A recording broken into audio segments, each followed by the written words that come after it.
Biker Adventure YouTube channel. Magandang hapon sa inyong lahat mga kababayan. Welcome to my Mountain YouTube channel. Medyo matagal-tagal mga kababayan hindi ako nakapag-upload ng panibagong video.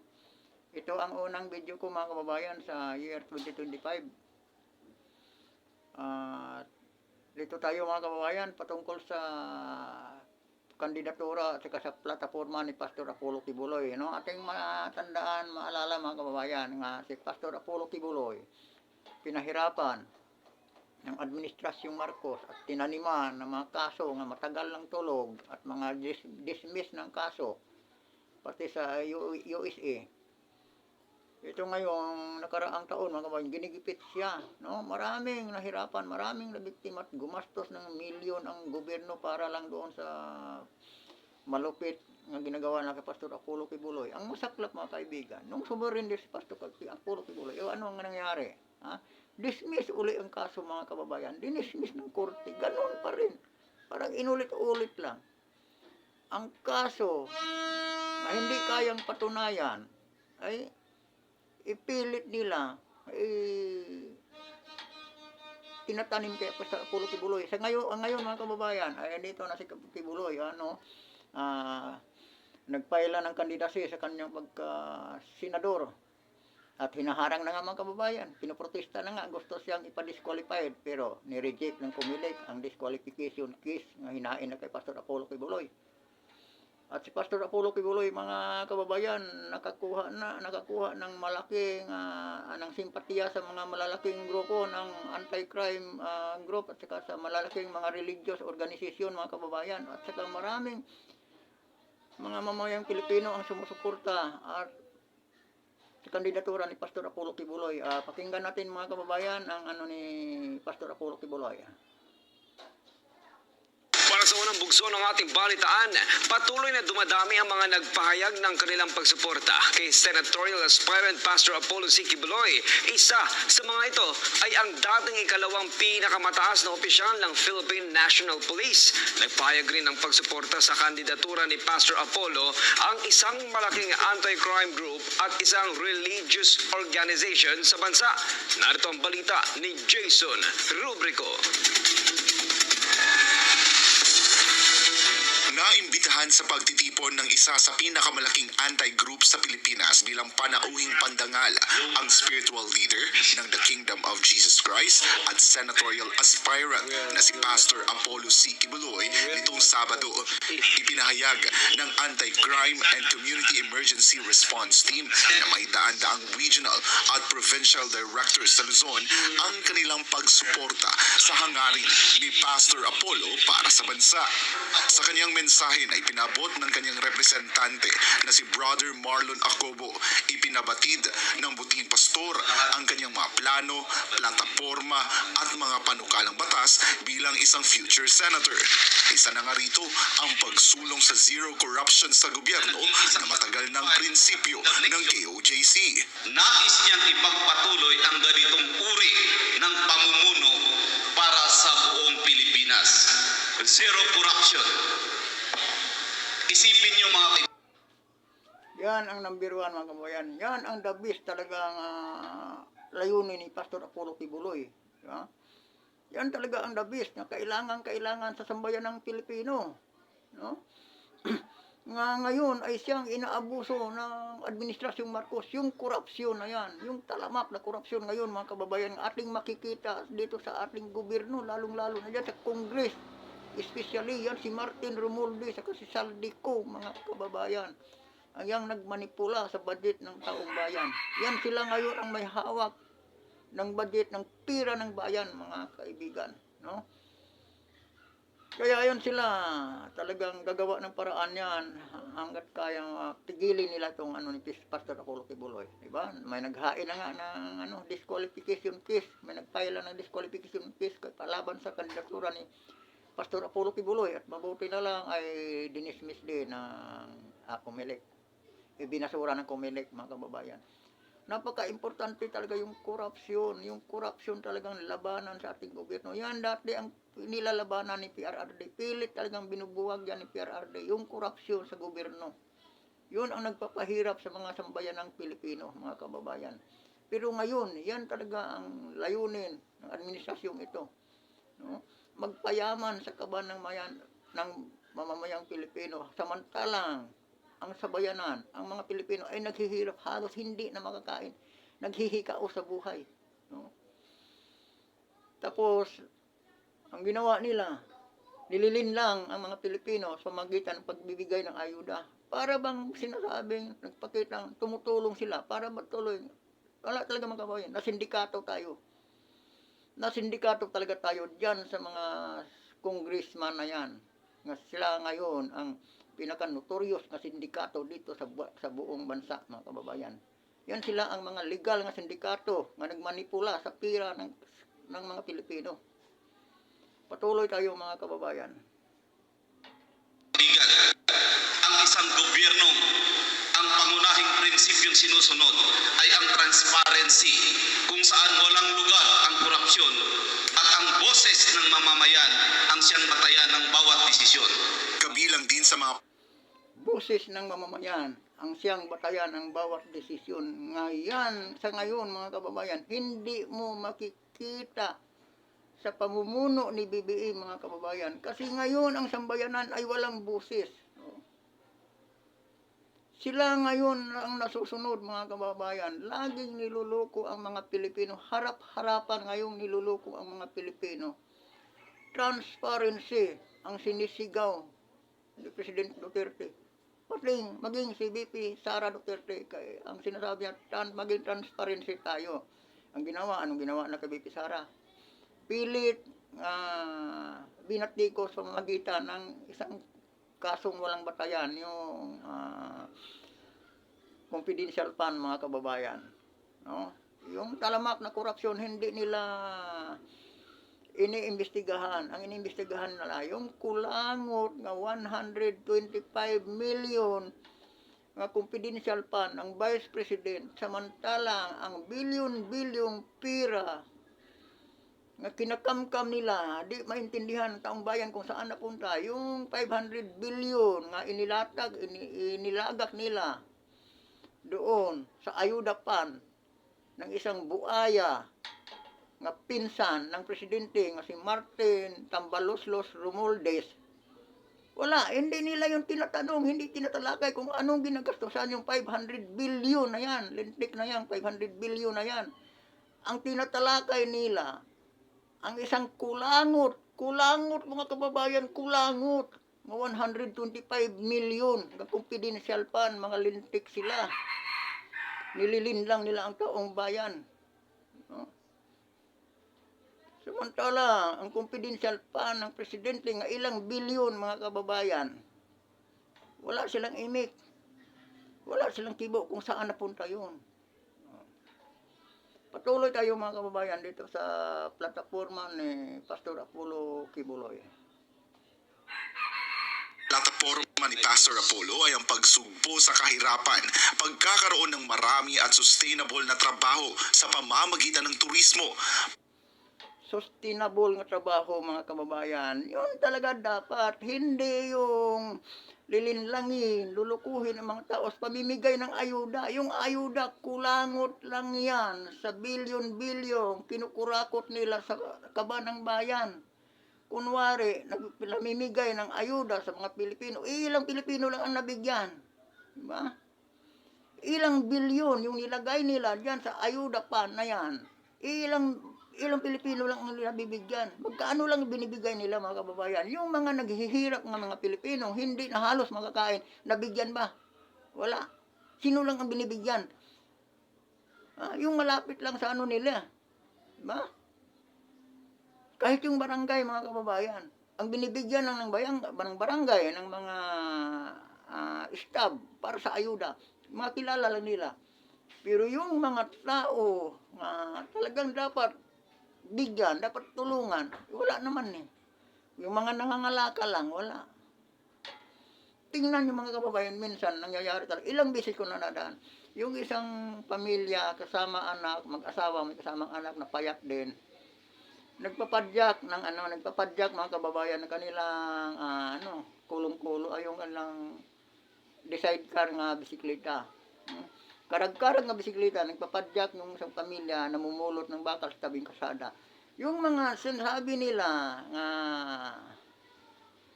akap o yung naglilinis sa kasada nga kontrol ng barangay, no? Mga magaganda ang mga tayo magaganda ang mga tindig, hindi mo makikita ang naghihirap, no? Sila ngayon, ang nandyan, nagkukwentuhan, nagwalis-walis sa karsada, samantalang itong dumaan sa kanila, nga pamilya, nga nangangalakal at wala pang nakuha, mga karton-karton lang, mga kapirasong bote ng mga mineral, bote, at saka bote ng mga cook, mga kababayan, dumadaan sa kanila. Makikita mo ang kahirapan, pero yung nabigyan ng ayudang naglilinis sa karsada, mga kababayan, napakaganda ng mga tayo. Yung iba nga yan, may mga sasakyan pa eh. Masasabi nyo ba nga itong ayuda na to, talagang taos-puso pagtulong sa mga Pilipino? Hindi, mga kababayan. Baka marami sa atin ang malinlang dito. Kahit sa inyong lugar, tingnan nyo yung mga naglilinis. Anong klaseng ayuda ba yan? Yung naglilinis sa kalsada, yung mga ngayon. Di ba? Samantalang maraming gusto makapasok dyan, kahit papaano, makabili ng mga napakamahal na kilo ng bigas. Wala, i-schedule ka lang, mga kaibigan. Patuloy tayo dito sa ni Pastor Apollo Kibuloy. Pagkakaroon ng National Superhighway System at ang kanyang kampanya kontra iligal na droga at kriminalidad.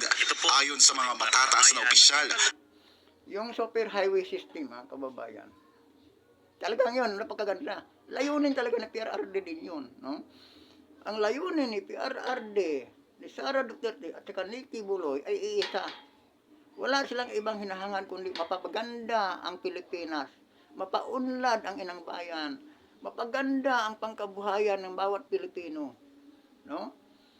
Pero anong ginawa ng administrasyong BBM at saka yung mga sindikato sa Kongreso, yung Quadcom at saka mga iilang sindikato nilang andyan sa Senado? Anong ginagawa? Iniisip ba nila yung mga ganon? Hindi. Mga sarili lang nila, mga kaibigan. Yung build program ni PRRD, yun talagang National Railway System, mga kababayan. Napaka-importante, napakagandang yun, proyekto.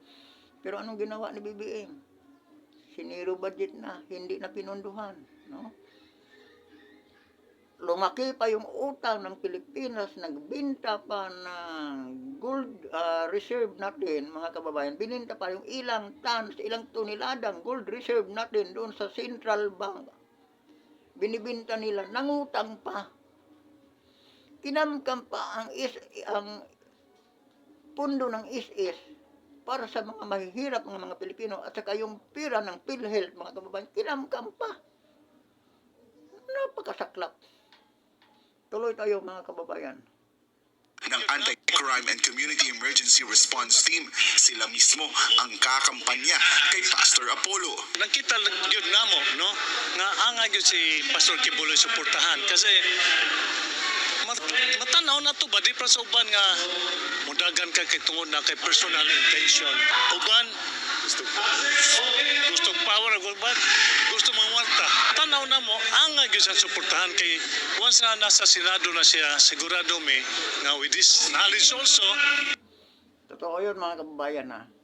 Yung uban, yung iba, tumatakbo, pumapasok sa Senado, at saka sa Kongreso, at saka sa anumang posisyon sa gobyerno, upang mamira, hindi upang magserbisyo. Totoo yan. Yun si Tambaloslos. Baka may hindi nakakilala ni Tambaloslos. Ito si Martin Romualdez. Anong yung ginagawa niya ngayon? Magpayaman sa pira ng bayan, mga kababayan. Saan ka ba nakakita ng isang second highest officer ng bansa? Ha? Parang na ano pa eh. No? Parang ina-underestimate, parang inaano sa isang timawa, isang hamak na speaker. Bakit ko sabing hamak, ha? Kasi ang pangalawang mataas na opisyal sa Pilipinas under pa ngayon, parang siya pa ngayon ang ginigipit ng isang hamak na speaker lamang. Ha? Ilan lang ang butong nakuha niyan sa mga Pilipino. Samantalang itong Vice President, kanilang pinapahirapan, 32 million ang nagmamahal niyan, mga kababayan. Ang kapal ng mukha nila. 32 million. Ha?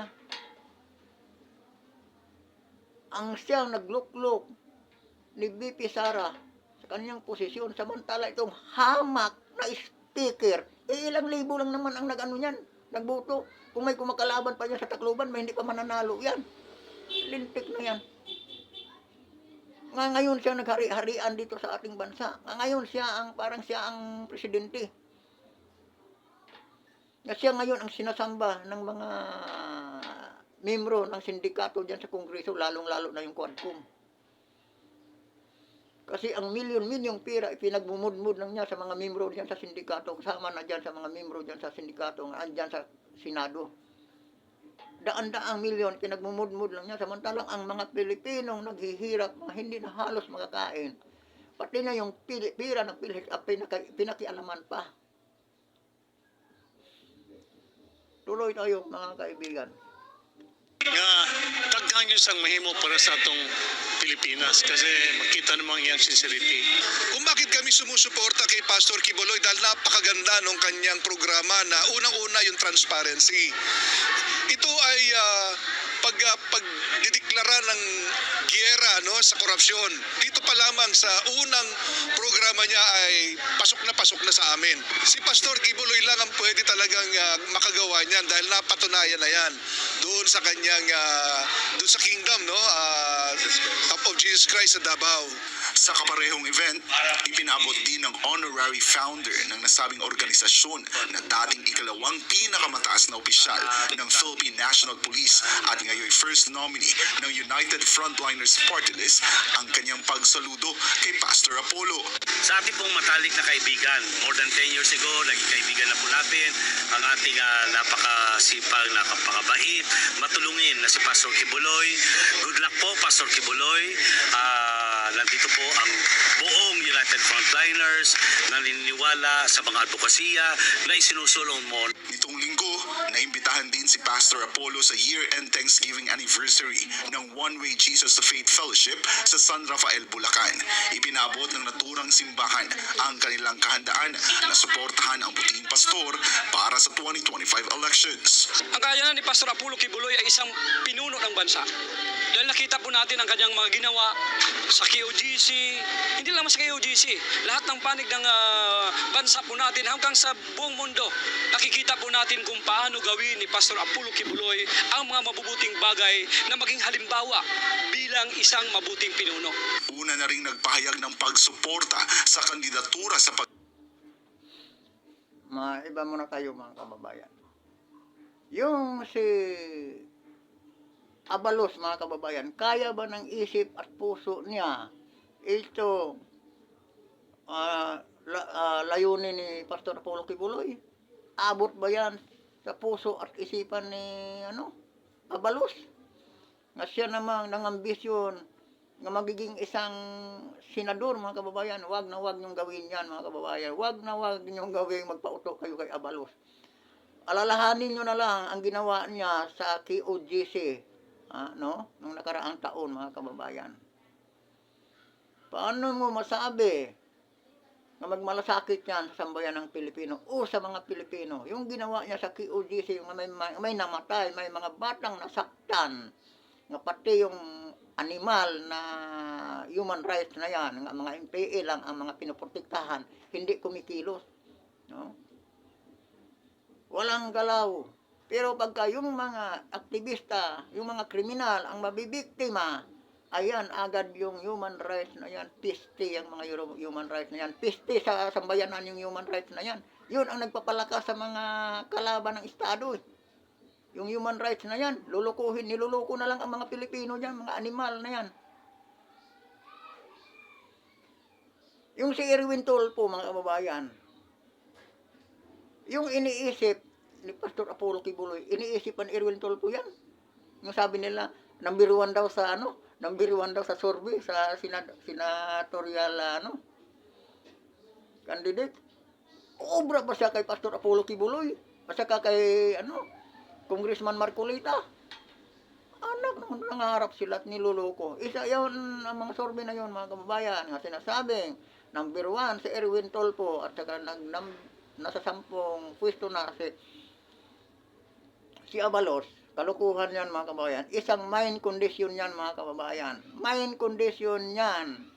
Yung mga survey na yan, para pagdating ngayong 2025, midterm election, may niluluto na silang plano, mga kababayan. May binabalak sila, kaya maging maagap tayo, mga kababayan.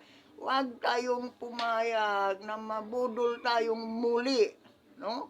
Katulad nung presidential election, nung nakaraang mga kababayan, nga nabudol tayo. 32 milyong Pilipino ang nabudol ni Marcos. Huwag nating hayaang muling mabudol tayo, mga kababayan. Tuloy tayo, mga kababayan.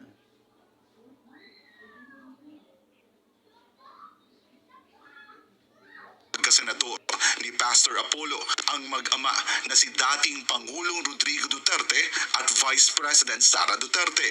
Inendorso rin ng Partido Demokratiko Pilipino o PDP laban ang butihing pastor. Para sa Diyos at sa Pilipinas kung mahal, ako si Jason Rubrico, SB9 News. Para sa unang bugso ng ating balitaan,